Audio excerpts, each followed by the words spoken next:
We continue our series with art style files talking about dreamy art with Erin Elizabeth. All of my pieces are conceptualized and influenced by the natural world. I come up with my subject matter by being out in nature and spending a lot of time in the natural world combined with my own personal narrative. So I do a lot of journaling as well, spending a lot of time in my journal, also combined with looking at a lot of nature magazines and books, and photographs, and sketching. It just kind of gets the wheels turning, combined with memories and personal stories, and taking all of that imagery and creating something that is personal and new. There's so many layers in the natural world and a lot of symbolism.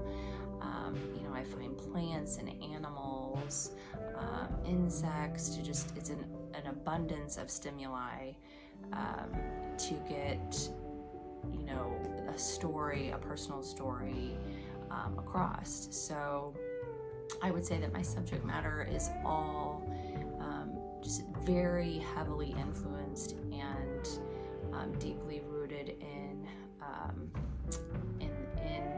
nature, and I just find a lot of beauty in that. Again, a lot of symbolism. So that's how I come up with my subject matter. If you're somebody who is wanting to start in this dreamy type of style and just kind of take a jab at it, I highly encourage it.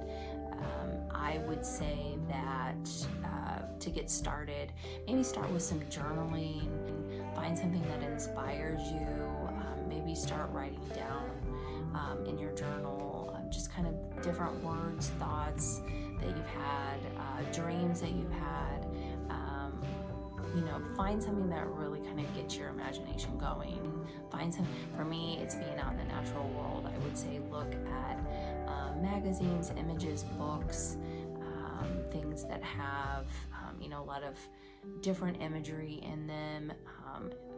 A lot of times I do a lot of mixed media, that kind of, combinations of cutting out images and putting them on a page with other images and seeing how the combination works together.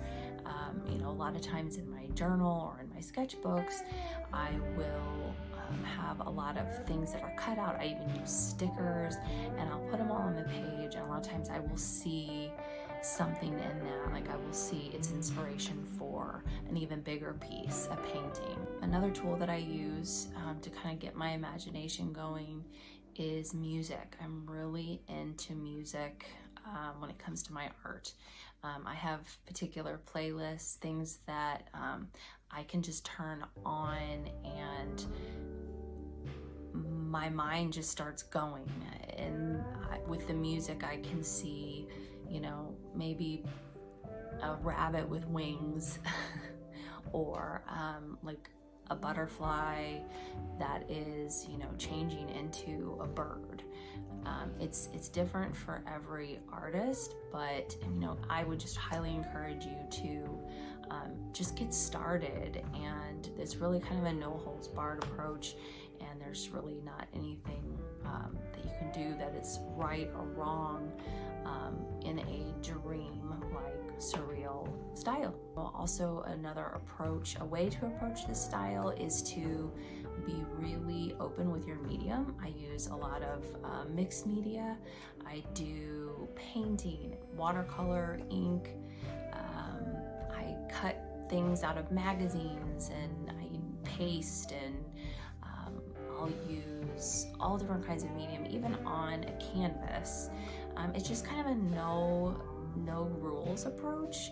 Whatever just kind of looks good and feels good together, and you just kind of know it when you see it. I use vintage fabric from my grandmother, so there's some of the memories from the past that are also combined into my work. So I would encourage you to approach the style with just kind of an open mind and really use your imagination, and you have no idea where it will take you. And sometimes it can take you down a path of maybe something that is tough, or maybe you know, a memory that isn't so great, but you never know what will be produced.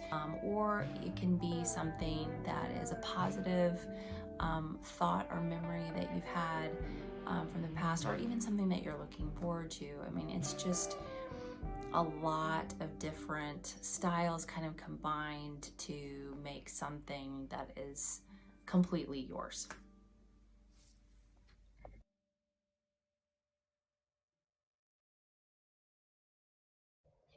Keep exploring style from A to Z as we continue with these short videos, meeting lots of artists, talking about their unique styles and all its different forms. Ready to explore style in your sketchbook? Check out Watercolor Bold, try out your first week free, and tell me if you love it. See the links below.